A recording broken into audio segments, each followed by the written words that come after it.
Are you setting your life's finish line just 100 meters away when your destiny is actually meant to be a marathon? Take a second and really think about that. We so often place our finish line incredibly close just because we completely fail to see our own potential.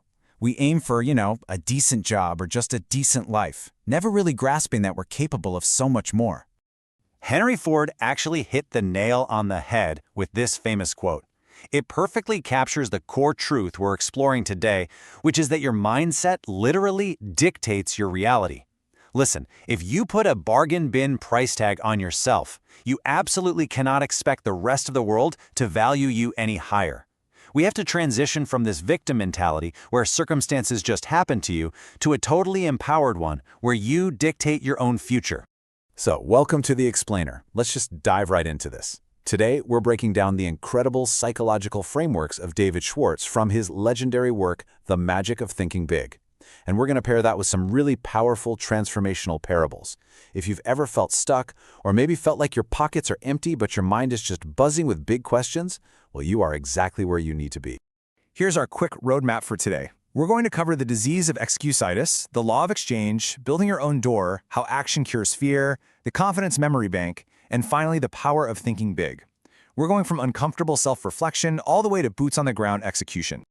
Let's kick things off with Section 1, the disease of excusitis. Excusitis is a literal psychological trap. When you firmly convince yourself of an excuse, your brain just shuts down its search for real solutions. Take this example, a brilliant university graduate who somehow ends up stuck in a dead-end job. When someone asks him why, he points directly to his wife and kids. He's literally using his own family as the excuse for his failure. Chronic complainers use this disease because it makes them feel a little bit better about their mediocre reality. But the trade-off, they completely sacrifice the respect of everyone around them, and worse, respect for themselves. Let's look at a super common form of this, the intelligence excuse. Imagine two accountants. The first one is highly experienced, but he only does exactly what he's told. He's just clocking in and doing the job. The second one is inexperienced, but man, he has an incredible attitude. He's helping colleagues, welcoming new hires, pitching in wherever he can. Who do you think gets promoted? The second guy for sure, because a positive attitude beats raw intelligence every single time.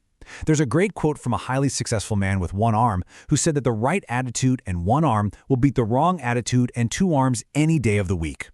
And then, of course, there's the classic age excuse. Oh, I'm too old to start a business, or I'm way too young to be taken seriously. Let's just break this down with pure mathematical logic for a second. If you start your productive life at 20, and let's say you end it at roughly 70, you've got 50 productive years. If you're 40 years old right now, you've only used 20 of those years. You still have 30 years left. To put that in perspective, a 40-year-old still has 60% of their productive life entirely ahead of them. That is wild to think about. Don't let the age excuse steal your future.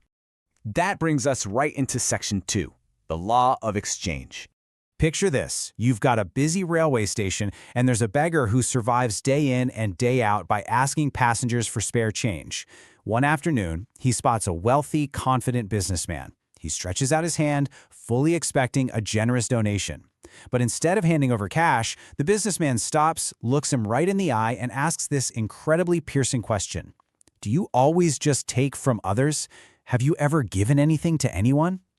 The beggar is absolutely stunned. He stammers that he has nothing to give. But the businessman's point is crystal clear. If you want to receive anything from the world, you have to offer value first. Well, this triggers a total transformation. The beggar realizes people give him nothing because he offers nothing in return. So he goes and picks these vibrant wildflowers growing near the train tracks. The next time someone tosses him a coin, he hands them a flower, and almost like magic, people start giving him more. He realizes in that moment, he's no longer just asking for pity, he's actually running a business. Just offering a simple flower fundamentally changed his entire identity from a beggar into a trader. Let's carry that momentum right into Section 3, build your own door. There's a story of a poor boy living in a village where wealth completely dictated your worth. He walked around totally unnoticed, faded shirts, torn sandals, completely empty pockets. But his mind was just full of big questions and massive dreams, even while all the small thinkers in his village mocked him for it. One evening, an old fisherman sat down next to him, handed him an old rusty key, and said, "This key opens nothing, but if someone builds a door for it, it becomes incredibly valuable. You are this key." People might not see your purpose yet, simply because the door you are meant to open hasn't been built. You can't just sit around waiting for your untapped potential to be recognized. You have to build your own opportunities.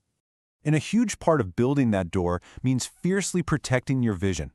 Another wise teacher handed a similar troubled boy a mirror and told him to look past the pain in his reflection to see the fire of belief hidden right behind his eyes.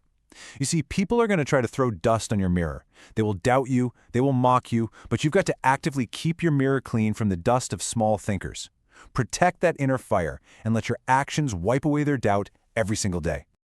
Which takes us perfectly to Section 4. Action cures fear.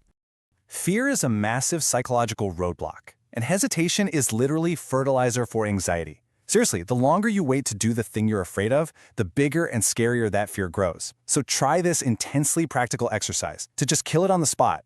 Grab a piece of paper, draw a line right down the middle. On the left side, write down your exact fear. On the right side, immediately write down the neutralizing action.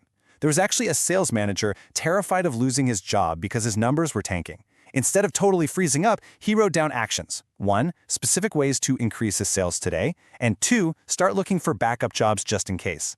By taking immediate action, his numbers went up, he actually got other job offers, and he completely saved his career. Action cures fear. It's really that simple. Let's move to Section 5, the Confidence Memory Bank. Think of your brain like a highly reliable bank account.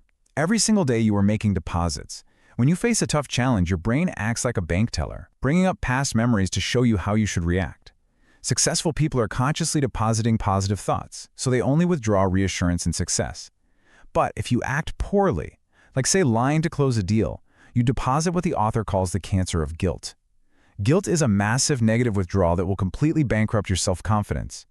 Acting right isn't just about morals, it's a fundamental confidence builder. So, how do we actively build up that bank account of confidence? You can start by implementing these 3 physical daily habits. Number 1, speak up at every meeting. Holding your tongue just poisons your confidence. Number 2, make strong eye contact. Looking away naturally makes you feel and appear inferior to others. And number 3, always sit in the front row. We all kind of instinctively scramble for the back row to hide and scroll on our phones, right? But choosing to sit up front is a physical action that forces your mental confidence to grow. And that brings us to our final section, the power of thinking big. Thinking big isn't just some fluffy daydreaming. It is the actual engine of success. Here is the ultimate mindset shift you need to make right now. When you ask yourself, can I do it? You are basically sending an invitation to doubt. You freeze your brain and nothing grows in a frozen place. But when a truly successful person faces a huge challenge, they never ask, can I? They ask, how can I do it? That one single word, how, forces your mind to drop the excuses and start hunting for out-of-the-box solutions. It literally turns on your creative power. We've covered a tremendous amount of ground today, all the way from curing excusitis to mastering the law of exchange. But I want to leave you with this final provocative thought. Just take a hard look at your life, your career, your relationships right now. Are you just sitting there waiting for a door to magically open for you, or are you taking action, thinking big, and building your own? The choice is entirely yours. Thank you so much for joining me on this explainer, and I'll see you next time.